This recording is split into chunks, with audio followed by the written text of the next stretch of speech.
G'day Scrap Mechanics, this is Guardian Oz. I'm going to do a tutorial on using the Fant mod game mode to show you how to build a turret using the unit facer and the laser there. I'll see if I'll trigger off these guys, and let's see if the trigger gets into it. Sorry, turret.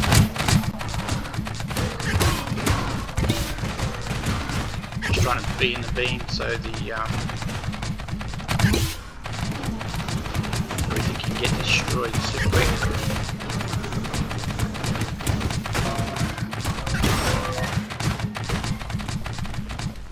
And we're finished away and get tucked in. I'll disarm the turret and I'll just show you how the doors work. So push out and push sideways. So what we're using is making use of the fact that the pistons are don't take up a space. So this is how the doors work, and you can see how the turret pushes out. Basically this sensor finishes off the last piston push to put the turret out. So that's basically how that works. Now what happens is the unit facer detects robots as well. So it actually has an output to say I have actually detected. So the detection then switches on the logic unit, which then starts all the controller and everything doing its thing. So on that raid just then, we've used 123 potatoes on that. So the main challenge for this particular turret is it's too fast. We actually get a lot of waste between targets because it doesn't actually sort of switch off between pulses. So it actually takes a bit of time to detect once it's killed stuff. So quick tidy up, and we'll get into making a turret. So the main thing with what we're looking at is called a unit facer. Using the craft bot, you can find the unit facer as the blue block with the eyelid, and the reason to come here is it provides the text of how to use the item. If you have it in your inventory, you don't get anywhere near that feedback. So I'm just going to load us up with what we need to get started. So in interactive, in the Fant area, we're looking for that same blue brick. Here it is, the unit facer. I'll get the laser pointer. We need a paint, so I've got that there. We need some bearings. I'll grab some logic gates and switches, and that should get us going. We do need to add some other stuff to our turret, but this will get us going to start with. Just make a good sized table for us. Put some legs on it.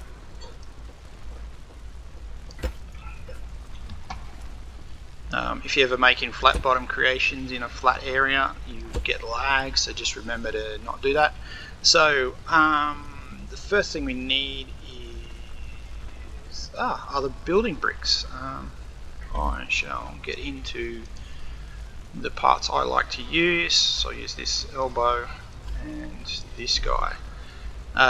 So in the description for the unit facer is you need a bearing to activate as the bottom bearing, and then your turret can come from there. So I'm going to bring it up a little bit. Now on top of here, this bearing becomes our up and down bearing. So the part that makes it confusing is in the description for the unit facer. It says the horizontal axis left and right bearing must be default color, and the vertical up down bearing may be any other color. So the unit facer knows what bearings to use based on the color that it has. So we'll put the unit facer on. What we're trying to do is turn it so the eyelid part is at the front and up the right way. Nope, upside down. There we go, we're up the right way. So there is our unit facer. I'll put the laser on front of it.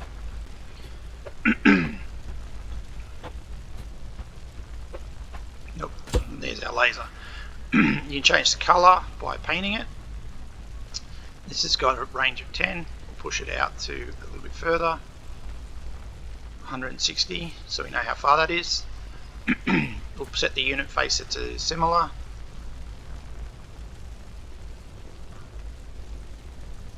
$150. Okay, now the unit facer can use a box of batteries or batteries itself. You can see here it takes electricity. I will, yeah, I'll grab some batteries. No, battery box is easier to do at this stage, so I'll put a battery box on. Power consumption for the unit facer is when it's actively working, so it doesn't use up, excuse me, it doesn't use up battery while it's in idle. It only uses up batteries once it actually detects something. So that's one feature, so it needs power. With the two bearings that we coloured, we're going to need to connect to the bearings. So now our unit facer is active, but in the description over here again, it talks about what it can detect. Robots, units, glow bugs, so it can actually detect a lot of stuff. Aim at rocks, aim at trees. So rocks are orange, light orange, trees are yellow, and the default color is robots themselves. So I'll quickly chuck those on, and we'll get ourselves switches.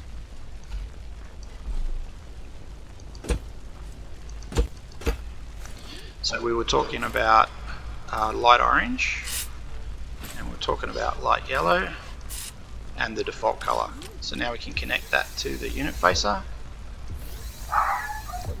You can do this direct with the switches, but I find it's easy to use the logic gate and see that the switch is activated, so you know what's working, because if you switch 2 on, it doesn't work. So I've switched that one on, nothing's happened to our unit facer. So now it says trees, and doesn't say anything at the matter because we were wrong. Switch it back on. We now have rocks. Now let's increase the range and see what's in the nearby area. So we're at 200 blocks away. Why are we... Did I not forget? No, we've got the batteries connected. Bearings are the right way around.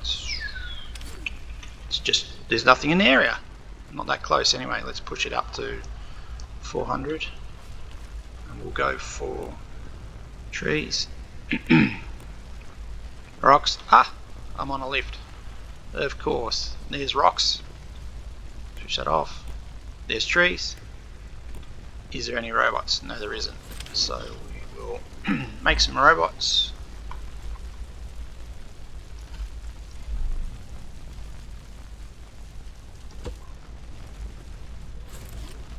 Oh, I'm gonna whack it with a hammer.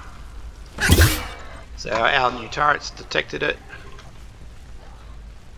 Oh, and I don't know why our other one has not.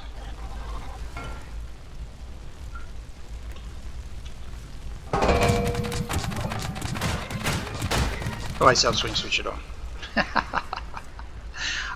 Yeah, there you go. So in my vehicle, the turret I have is set up similar to this, but what we can do, just to make it a bit more interesting, is we can, I'll grab another one of these unit faces, blue guy, and we can put it behind.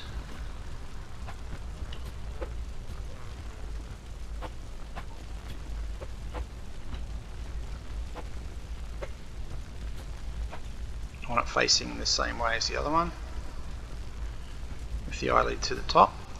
Okay, so this unit facer, we can use the same logics.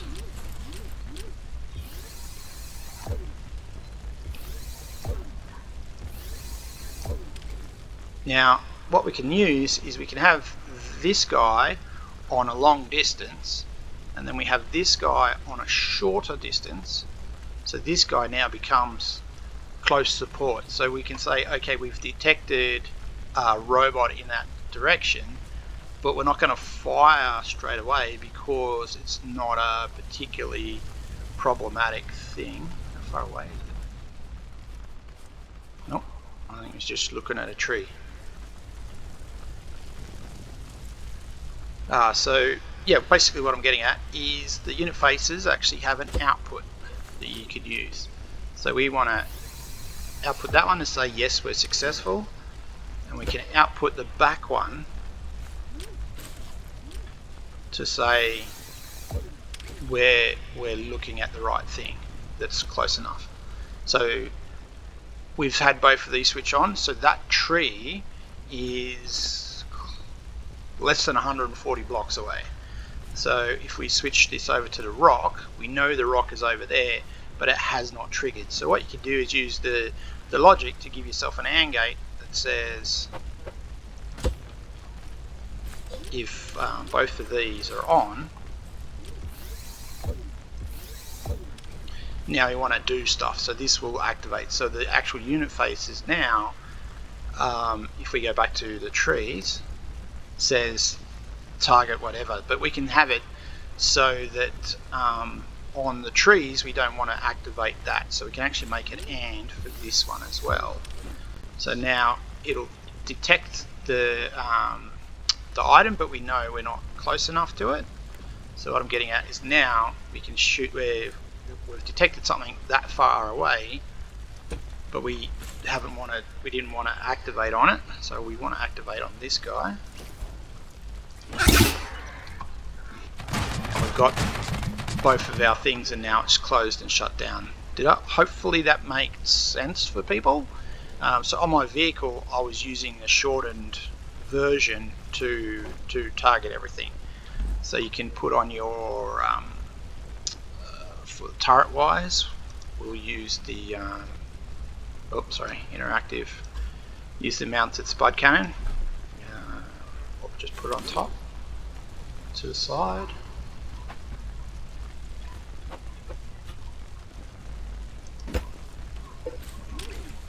So you saw on the back, oh, I didn't explain. On the back of here, I've got a piston timing setup, which I like to use whenever I've got to do a timing thing. The timing block is good for little short quick things, but this gives me a lot of flexibility. I've got all of these options for speed on the piston, and then we've got it set to a switch, so switching on and off, and that activates the logic which makes the turret fire. So when you see this one flashing, it's firing two shots. There's the one cannon and the other cannon, so every time it's on, it's swapped cannons. So that's actually a really fast rate of fire, but I can bring that down to something a bit more reasonable. So what we'll do is we'll set up again for this turret to have a go.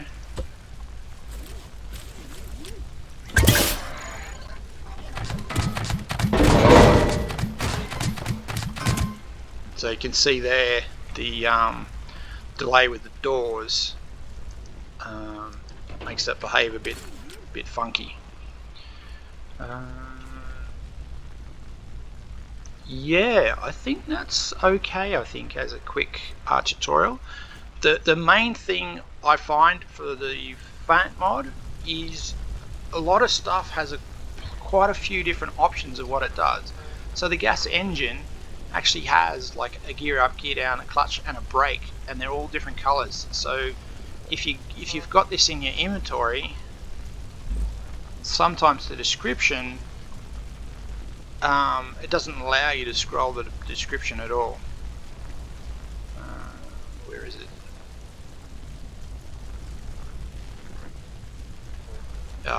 Anyway, you guys get the idea. If we go to the unit facer in the inventory, you can see the description is at the bottom of the description, so you can't get enough info on how to use it. Yeah, so see that one's got text over the top as well. Here we go. The detect, the fit, the the text fits. Anyway, I'm rambling. I'm confused. But yeah, hope you enjoyed this turret. Hopefully making this one give you guys the idea of how everything works. So we can detect trees. Both of them are detecting. We're close enough for the trees. Oh, still on the lift. We want to find the rocks. The rocks are out there, too far away. Or we can go after robots. And that's how that works. So I'll spawn another greenie. So you can see there both the things are lit. And this turret did its thing. Yeah, catch you guys later.